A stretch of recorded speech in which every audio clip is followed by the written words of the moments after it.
únoru 1948 a následné kolektivizaci museli rolníci rozorat meze a po sovětském vzoru začít pěstovat obilí ve velkém. Potřebovali ale sklízecí mlátičky.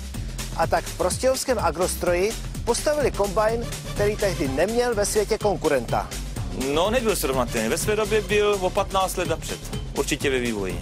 Minimálně o 15 let. Proč se nedostal do sériové výroby, to je asi jedna neznámá, která někdy možná bude vysvětlena. To byla práce, která vlastně spojila celou fabriku. Když se řekne SM500, tak se vybaví nejlepší léta mého konstruktérského života.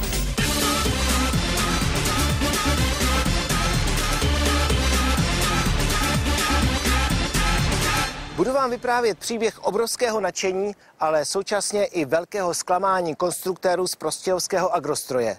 V roce 1968 se sami pustili do vývoje nového kombajnu. RVHP ale s takovými husarskými kousky nepočítala.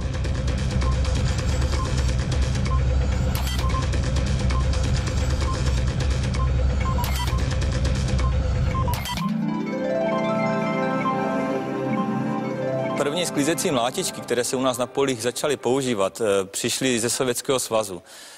Byly to typy S3, S4 a byly to tažené a pak později už samojízdné stroje. Tehdy v té době se zabírala půda žeten sedlákům a vznikaly státní statky, zvyšovaly se plochy, rozvorávaly se meze, likvidovaly se remízky a ta klasická sklizeň srpem nebo kosou a následné mlácení doma na mlátičce už prakticky zůstávala někde pozadí a vlastně bylo potřeba sem dostat nějakou výkonnější techniku. V té době už samozřejmě fungovaly vazače a různé jiné takové sklizňové stroje, ale pořád to ještě nebylo dostatečné. Ta snaha o řešení takového stroje, čili sklízecí mlátičky, vlastně vyplývá z tradice prostějovských firem na výrobu zemědělských strojů, a to firmy Vichterle původně, pak firmy Kovařík. Firma Vichterle byla založena v roce 1878. Firma Kovařík ta začala působit jako dílna opravárenská a později i výrobní 1894 a takovým důležitým datem je rok 1918, kdy tyto dvě firmy fúzovaly. A vznikla firma Vichterle a Kovářík, továrna na stroje, akciová společnost, Prostějovská továrna na stroje, akciová společnost, která jednak převzala ten původní výrobní program obou firem, vyvinula nové stroje. Mezi jinými vzniklo oddělení pro výrobu automobilů. Vyráběly se zde automobily pro bohatou vrstvu zákazníků.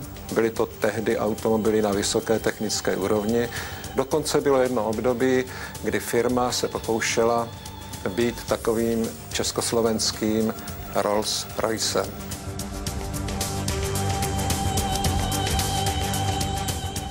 A vlastně byla vytvořena největší firma na výrobu hospodářských strojů tehdy v České republice a později to bylo vůbec i ve střední Evropě.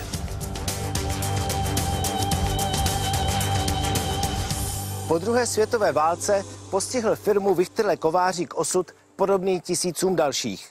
V rámci Benešových dekretů byla znárodněna a stala se součástí národního podniku Agrostroj. Tradice a šikovné ruce ale v Prostějově zůstaly a v úrodné Hané se výroba orientovala na zemědělskou techniku. Dá se říct, že v té době jejich výrobky neměly konkurenci.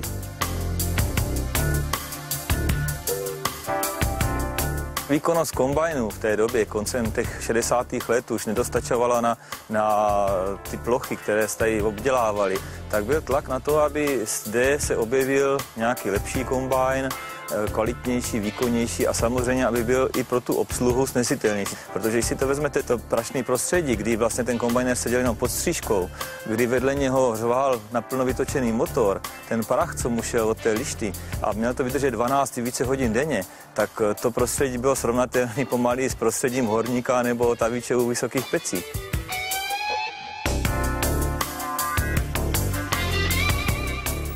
období, kdy se začal vyvíjet stroj, který byl jednak určitou takovou výzvou pro nás, pro všechny, a zároveň to byla i prestižní záležitost, dalo by se říct, nejen z místního, ale i z mezinárodního hlediska.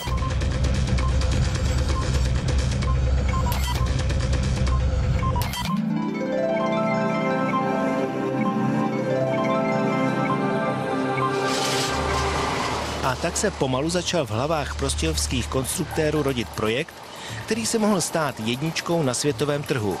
Měl ambice posunout sklízecí technologii o velký kus dopředu.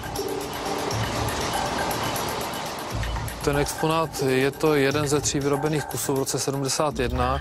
Bohužel o něm panuje dost neznámých. Vypadá to jak utajený projekt, neznám příčiny, proč to takhle bylo. Každopádně podnik se bál špionáže, protože v té době, kdy tento projekt vznikal, u nás jezdili převážně sklízecí kombajny ze Sovětského svazu, takže toto byl projekt velice výkonné mlátičky, která vlastně v tu dobu byla špičková. Tehdy byla doba obrovského uvolnění a nadšení.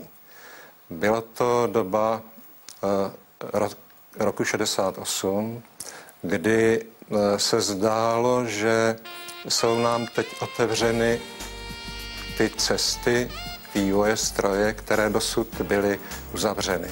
Mohli jsme použít zahraniční komponenty. Stroj SM500 se vyvíjel ve velkém stylu. Vývoj by snesl i současný měřítka. Já jsem měl za úkol přední část, to znamená, že to byl žací adaptér, vkládací dopravník, podélný a příčný kopírování terénu. Když se někdo dostal do problému nebo měl nějaké, tak jsme se jako zhukli dohromady a pomáhali jsme třeba řešit problémy z kabiny nebo já nevím, nebo chlazení motoru, protože ta parta byla taková jako dobrá byla. No. Od jiných kombajnů se lišil hlavně konstrukčními prvky. Byly to hydrostatický pojezd, hydrostatické řízení, odsávání prachu přímo z lišty, hydraulický sklopný komín, který vyprazňoval zásobník zrna. Takže tyhle prvky byly vlastně v tu dobu nevídaný, protože se neuplatňovaly na kombajnech. A další byla průchodnost, takže používané kombajny měly kolem 4-5 kg za sekundu, který tento kombajn už měl mít 10 kg, takže opravdu jako byl to kombajn o řadu vyšší než ty používané.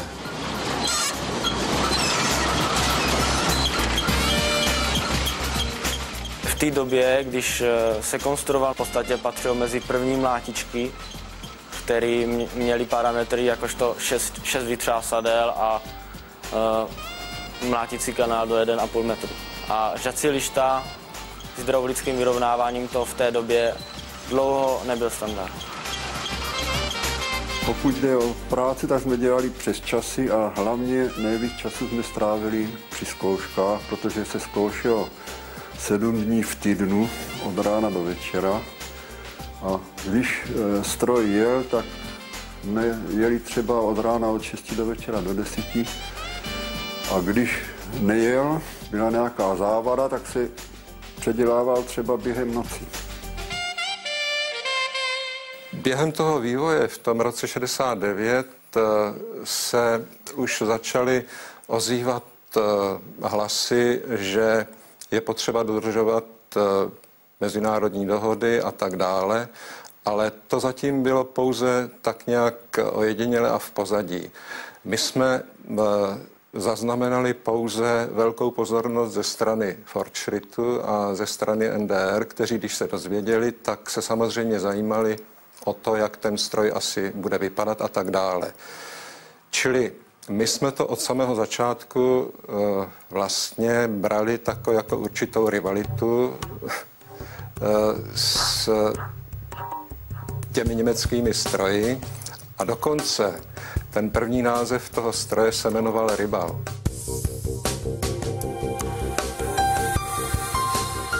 Přišel jsem do Agrose jako mladý inženýr, kdy už funkční vzorek byl hotový a už se začaly začali jako tvořit výkresy pro prototypy, takže nastoupil jsem do skupiny, která měla na starosti kabinu.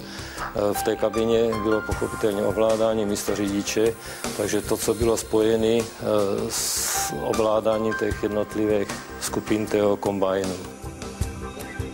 Obsluhoval se ten kombajn docela snadno, protože veškeré pracovní prvky, které jste potřebovali k té své práci, jste měli dost při ruce. Takže pro pojezd toho stroje vlastně dopředu, dozadu sloužila pouze jedna páka. Když jste pohybem dopředu vlastně uvedli kombajn směrem před, zpátky jste ho zastavili bez použití spojky a brzdy a zpátky jste couvali zase tímhle pohybem. To neměl žádný jiný zemědělský stroj v té době.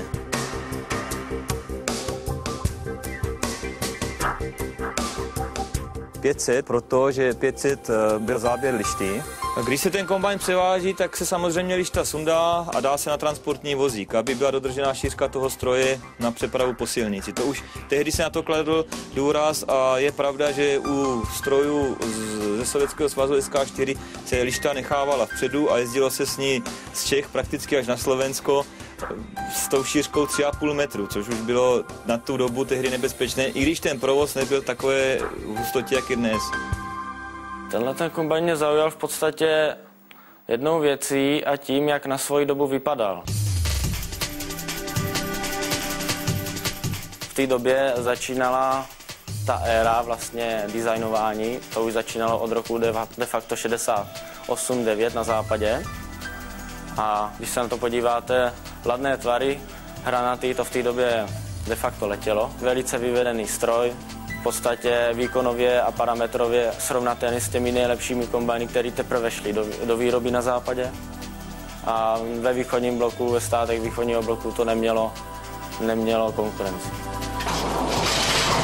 Když potom byl nastartován ten motor, když už byl ten první prototyp hotov v té dílně a slyšeli jste to gmění toho motoru, jo, tak to už byl zážitek, který se tak trochu podobá možná zážitku sportovce, který dosáhne určitý výkonový mety, o který jenom snil.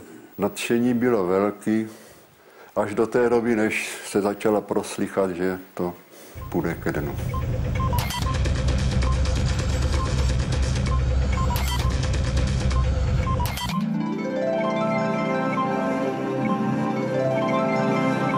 První takové, řekl bych, výraznější náznaky, že ten vývoj je ohrožen, byly v roce 1972. To už se zpracovávala výrobní dokumentace na ten konečný prototyp a vypadalo to, že se patrně ten stroj tady u nás neudrží. Konstruktéři to přijali velice nelibě a nejenom konstruktéři, ale i ti další zainteresovaní, kteří se na tím podíleli.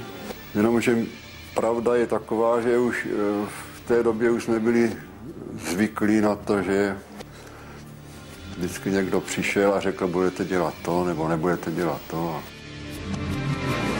V tu dobu se začínala dovážet 512 kombajn německá, která byla nejmodernějším strojem u nás používaným, ale tento stroj ho takřka ve všech parametrech předčil. Až už skončila jeho výroba a chystali se zkoušky, tak už se proslýchalo, že to asi špatně dopadne, že to bude převedený do NDR. Takže už ta nálada byla taková pokleslejší. Mohly to být tlaky RVHP, která upřednostňovala některé státy a určovala, co se kde bude vyrábět. Nejchmurnější představy tvůrců nového kombajnu se začaly naplňovat. Poslední naději na záchranu jejich projektu se stala návštěva tehdejšího prezidenta Ludvíka Svobody v Agrostroji. Domnívali se, že právě on je tím člověkem, který by mohl plány Prostějovských v RVHP prosadit. Ani intervence prezidenta Ludvíka Svobody ale nic nezmohla. Pravidla RVHP byla jasně daná. A tak v roce 1972 československá vláda rozhodla. Agrostroj Prostějov vývoj nového kombajnu ukončí. převažovala určitá taková lítost a beznaděj. Lítost a beznaděj, protože jsme si uvědomovali, že podobná příležitost už tady nebude, že takový stroj už se tady nikdy dělat nebo nikdy vyvíjet asi nebude.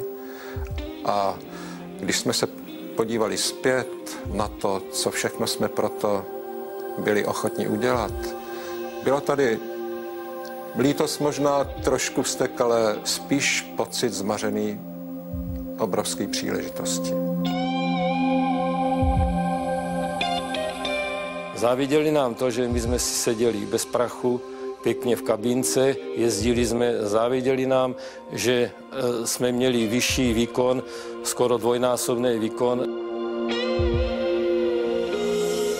Je škoda, že tady ten koncept a vývoj tohohle stroje skončil, protože v té době si myslím, že už byl určitě o 15 let dopředu před ostatníma i v těch západních strojích, co jezdili po světě, protože nikdo nepožadoval tak vysoký výkon, tak jak naše zemědělství. Možná, že by se to dalo trochu přirovnat k horolezecké výpravě na Mount Everest.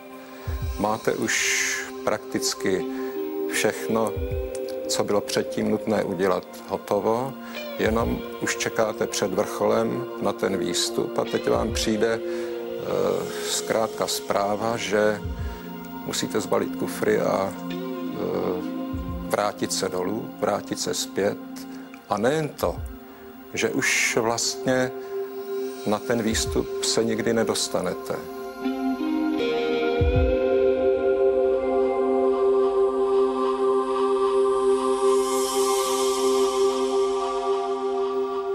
Dnes už nikdo nespočítá, kolik mohl náš stát vydělat, kdyby kombajny vyvážel do zahraničí. Ani kolik nadšení a sil vzal tento zašlapaný projekt svým tvůrcům.